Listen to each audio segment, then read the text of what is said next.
राजेश जी, अगर ये मुद्दे चलते हुए नजर नहीं आए, फिर भारतीय जनता पार्टी 2024 में चलाएगी क्या? मैंने जैसे अपने इंट्रो में कहा था कि किस तरह पे, कौन से मुद्दों पे वो लड़ाई लड़ेगी, कौन से मुद्दों पर वो बात करेगी, ये आपको क्या लगता है राजेश जी? देखिए, धन्यवाद संजय। देखिए, आमतौर पर जब चुनाव होते हैं और कोई सत्ताधारी दल जब चुनाव का सामना करता है, तो यकीनन अभी ये एक स्वस्थ लोकतांत्रिक परंपरा तो यही है कि वो अपनी 5 साल की या 10 साल से वो सत्ता में है, जैसे भारतीय जनता पार्टी, तो 10 साल की जो उपलब्धियां उनके पास होनी चाहिए वो उनको गिनानी चाहिए। 10 साल में उन्होंने क्या कामयाबी हासिल की है। तो हम अगर बिना किसी राजनीतिक चश्मे के भी मैं अगर देखना चाहूं, तो मैं ये पाता हूं कि भारतीय जनता पार्टी के लिए 10 वर्षों की उपलब्धियों के नाम पर कौन सी चीज ऐसी है जिसको लेकर वो मतदाताओं से मत मांग सकते हैं। ये जब मैं देखता हूं तो ऐसा लगता है कि झोली उनकी बहुत भरी हुई नहीं दिखती या खाली ही दिखती है। आप आपने बहुत सारे मुद्दे तो आपने गिना दिए। काला धन लौट के नहीं आया। जो उन्होंने डिजिटल इंडिया का नारा दिया था शुरुआत में जब आए थे कि काला धन उससे कम होगा, नियंत्रित होगा, वो भी नहीं हुआ। मार्केट में आज भी काला धन है, जा रहा है, बाजार में है, बड़े-बड़े पेमेंट्स हो रहे हैं। तो काले धन का जो है वो हमें तो नहीं लगता कि ये मुद्दा उनका चला है। दूसरा, आतंकवाद एक बड़ा मसला था। जब वो आए थे वो बड़े सभाओं में बात करते थे कि एक सिर के बदले 10 सिर लाना चाहिए। कश्मीर में तो राष्ट्रपति शासन लगा दिया और बहुत कुछ अखबारी सेंसर के जरिए या वहां की खबरें जो जिस तरह से छन छन के आती हैं, तो अब वहां की असल स्थिति तो हमें नहीं पता, लेकिन सरकार वहां है नहीं। और आतंकवादी घटनाएं हम फिर सुन रहे हैं कि अभी फिर बढ़ रही हैं, बीच में भी होती रही हैं। तो एक सिर के बदले कई सिर जा रहे हैं और उस मोर्चे पर प्रधानमंत्री जी नाकाम रहे हैं। नोटबंदी जो हुई थी, नोटबंदी के का खामियाजा हम आज तक भुगत रहे हैं। नोटबंदी के दरमियान जो अर्थव्यवस्था चौपट हुई थी, वो हम अभी तक हम देखते हैं कि निम्न मध्यम वर्गीय परिवारों में और मध्यम वर्गीय परिवारों में आज तक उसका आप जो बिखराव है पारिवारिक ढांचे में, आर्थिक ढांचे में, सामाजिक ढांचे में, वो आप देख सकते हैं। एक बेरोजगारी का मसला जो आपने उठाया था, अब नौजवानों को एक जो सबसे दुनिया का 35 करोड़ लोग जहां पर नौजवान हैं और जिसको संसार का सबसे युवा देश कहा जाता है, जहां के नौजवान अमेरिका में, कनाडा में, ऑस्ट्रेलिया में, यूरोप में अपने ज्ञान और हुनर का डंका बजा रहे हैं, आईटी के क्षेत्र में और मेडिकल साइंस में और भी तमाम क्षेत्रों में, एजुकेशन में। तो जब ऐसा वहां हो रहा है और हमारे यहाँ के अभी जो बेरोजगारी का आंकड़ा है 10 वर्षों का अगर आप देखें, तो साल दर साल और विकराल और भयावह होता गया है। और ऐसे में उनका उपहास उड़ाते हुए अगर उनको पकौड़े तलने की सलाह दी जाती है, तो ये निश्चित रूप से मैं तो कहूंगा विनाश काले विपरीत बुद्धि है। संवैधानिक लोकतांत्रिक ढांचे को जिस तरह से नुकसान पहुंचाया गया है, वो एक बहुत बड़ा मसला है, बहुत बड़ा मुद्दा है जो अगले साल चुनाव होंगे तो यकीनन लोगों के ज़हन में होगा कि सीबीआई है, रिजर्व बैंक है, चुनाव आयोग है और सुप्रीम कोर्ट है, जिस तरह से कमजोर करने, संसद है, विधानसभाएं हैं, राज्यपाल नाम की संस्था है, जिस तरह से उनको कमजोर करने का प्रयास हुआ है, उससे हमारी जो डेमोक्रेटिक गाड़ी है वो पीछे आई है, आगे नहीं गई है। हमारी विदेश नीति आप देख लीजिए, क्योंकि अब समय कम है, मैं जल्दी जल्दी कुछ अपनी बात रख देता हूं।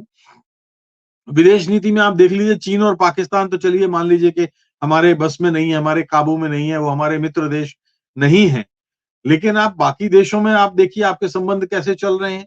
आप नेपाल का देख लीजिए, बांग्लादेश का देख लीजिए, म्यांमार का देख लीजिए, भूटान का देख लीजिए, मालदीव का देख लीजिए।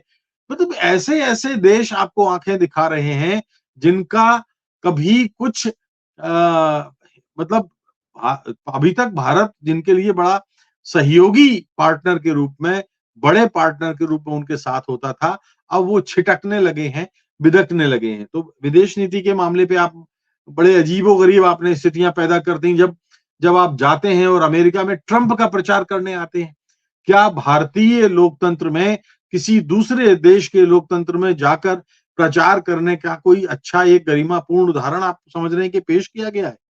नहीं किया गया। और अगर ऐसा था कि अगर किसी देश के किसी एक पार्टी के कैंडिडेट को आपको प्रचार करना था, तो माफ कीजिए, आपको इस देश का जनमत संग्रह कराना था कि क्या हमें किसी दूसरे देश में किसी पार्टी के आंतरिक मामलों में इस तरह से प्रचार करना चाहिए या नहीं करना चाहिए। तो मुद्दे अनेक हैं। कनाडा के मामले में वो बात अभी जो ताजा चल रहा है, कनाडा के मामले में जब सबूत मांगे गए हैं, तब इन्होंने कहना शुरू किया है कि हम तो कई बार उनसे सबूत मांग चुके हैं। जब उन्होंने अपनी सारी बात खोल दी, तब ये डिफेंसिव होकर के कह रहे हैं कि हमने तो बहुत दिनों से सबूत मांग रहे हैं। अरे भाई, सबूत मांग रहे थे तो आप इतने गोपनीय ढंग से मांग रहे थे? आपका पास मीडिया है, आपके पास प्रचार तंत्र है, आपके पास सबूत होंगे तो ठोस रखिए। पहले रखते थे आपको, वो आपने नहीं किया है। आप देखिए, क्षेत्रीय दलों को आपने समाप्त कर दिया। एनडीए को अपने अपने जिस डाल पर बैठे थे, एनडीए के जिस सहयोगी दलों के सहारे आप आए थे, उन दलों को आपने कमजोर कर दिया। आपके अध्यक्ष जाकर के बिहार में कहते हैं कि हम छोटी पार्टियों को खत्म कर देंगे। आपने अपने पुराने विश्वस्त सहयोगी दल अकाली दल से आपसे छिटक गया। आपके बिहार में जो आप वही स्थिति हुई, आपके महाराष्ट्र में स्थितियां हुई, शिवसेना जैसे दल आपके छिटक गए। मैं तो भाई पुरानी शिवसेना को ही असली शिवसेना मानता हूं। तो इसलिए मैं कह रहा हूं कि ये जो नुकसान हुआ है, इन नुकसान के सहारे अच्छा अपनी पार्टी के दूसरी पंक्ति के जो योग्य नेता थे, उन नेताओं की उपेक्षा आपने की है। आपने प्रादेशिक नेताओं की उपेक्षा की है जो राष्ट्रीय कद रखते थे। रमन सिंह, वसुंधरा राजे सिंधिया, शिवराज सिंह चौहान, उमा भारती, कैलाश विजयवर्गीय, ठीक है जैसे हैं, लेकिन उन नेताओं को आपने उनकी पुड़िया बना करके बंद कर दिया। चुनाव में आपने सार्वजनिक तौर पर उनका अपमान किया। तो ऐसी स्थितियां जब बनती हैं, तब थोड़ा सा लगता है कि ये लोकतांत्रिक झटका स्वीकार करने के लिए भारतीय जनता पार्टी को स्वीकार तैयार रहना चाहिए।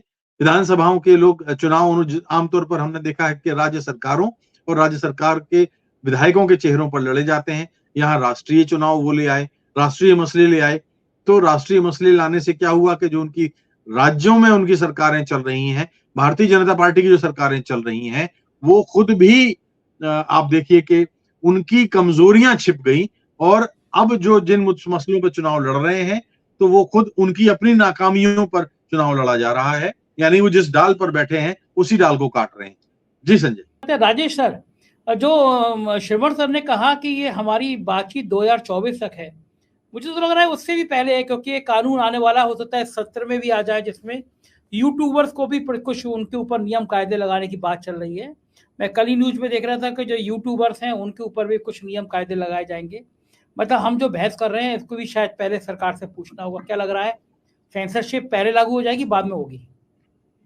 देखिए, सेंसरशिप इस देश में आजादी के बाद एक बार लगी है, जो श्रीमती गांधी ने लगाई थी, और परिणाम क्या हुआ था सबके सामने है।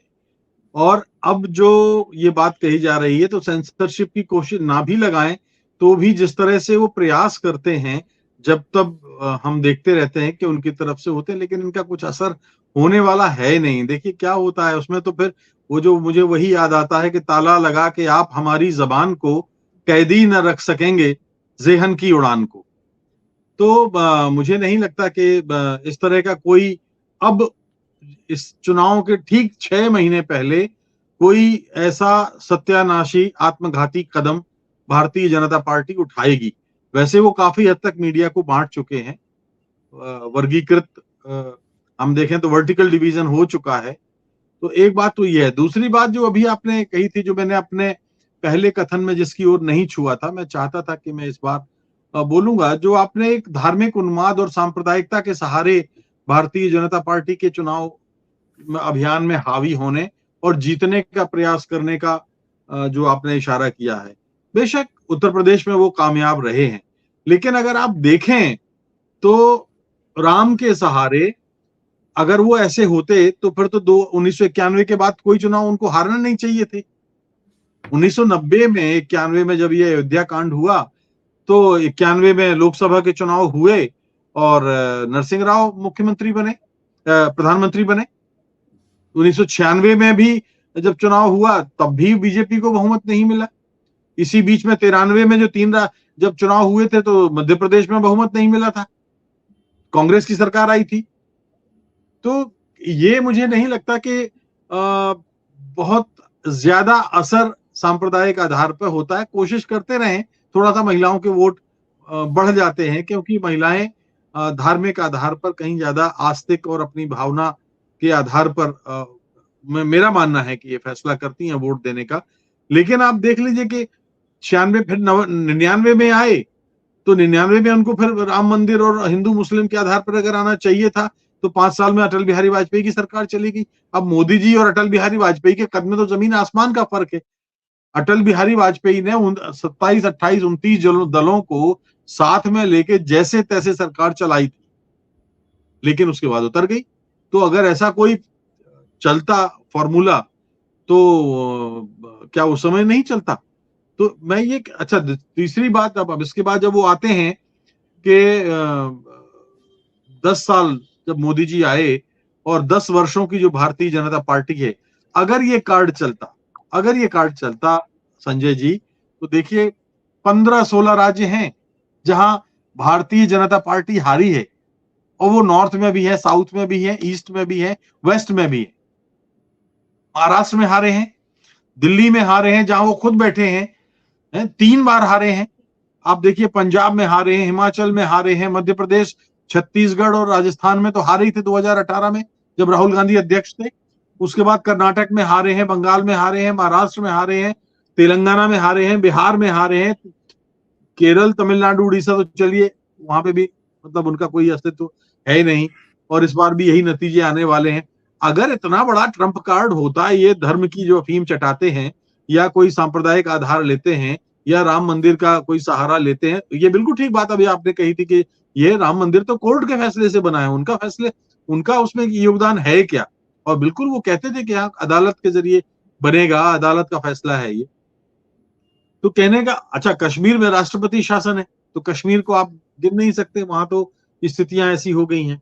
तो जब लगातार पार्टी का प्रदर्शन ये है, तो आप इसको कैसे ट्रम्प कार्ड मान सकते हैं कि कोई सांप्रदायिक आधार पर या विभाजन करके या राम के नाम पर ऐसे कोई चुनाव जीता जा सकता है? और अगर माफ कीजिए इतना विभाजन उन्होंने कर दिया है, तो फिर उत्तर प्रदेश से सटा हुआ तो मध्य प्रदेश है, उत्तर प्रदेश से सटा हुआ दिल्ली है, उत्तर प्रदेश से सटा हुआ पास में ही हिमाचल भी है। क्यों उन्होंने उनके ये कार्ड नहीं चलते? और लगातार आप देखिए कि उनको पराजय हो रही है। तो ये जो चीज है, ये मुझे लगता है कि थोड़ा सा सोचना होगा। हम लोग करते हैं अपनी बहसों में चर्चा करते हैं, लेकिन सांप्रदायिक काठ की हांडी एक आध बार कभी चढ़ जाती है, कहीं चढ़ जाए तो चढ़ जाए, लेकिन अंततः 2023 का जो मतदाता है, आप देखिए आपके शहर में, हमारे शहर में, गांव में, जो सुबह सुबह 6 बजे बेरोजगार नौजवान सड़कों पे झाड़ू लगाता है नगर निगम का, जो 12th पास होता है, वो कान में ढिबरी लगा करके मोबाइल सुनता है, वो इंटरनेट पे जानकारियां जुटाता है, वो टेलीविजन देखता है, तो भले ही वो पढ़ा लिखा ना हो, मगर वो 2023 का भारत का मतदाता है, जिसके पास हाथों को रोटी नहीं है, जिसके पास हर घर के लिए काम नहीं है, महंगाई आसमान पर है, उसके माता पिता बेरोजगारी में उसको किस तरह से उसका भार निर्वहन कर रहे हैं, ये वो जानता है। तो इन चीजों को लेके आप क्या सोचते हैं? भाई हमारे पूर्वजों ने ही तो कहा है ना कि भूखे भजन ना होए गोपाला। क्या आप भूखे पेट रह के और आप चुनाव जीत सकते हैं? नहीं जीत सकते। आपने अपने मतदाताओं को नोटबंदी के बाद और कोविड के बाद आप देखिए करोड़ों परिवारों के हाल क्या हुए हैं। अभी आप कभी मैदान में जाइए तो लोग भुला नहीं पा रहे हैं जो बर्बादियां उन्होंने देखी हैं उस दौर में। वो बर्बादियां आज भी उनके सामने विकराल आकार में प्रस्तुत है। तो मेरा कहने का मतलब यह है कि हम भले ही चर्चा कर लें, सांप्रदायिक आधार पर कितना ही ये बंटवारा कर लें, इस देश की जो संस्कृति है वो 1000 साल की संस्कृति है। 1000 साल की संस्कृति जो मिली जुली संस्कृति है, उसको ये नुकसान नहीं पहुंचा सकते, चाहे कुछ भी हो जाए। जी।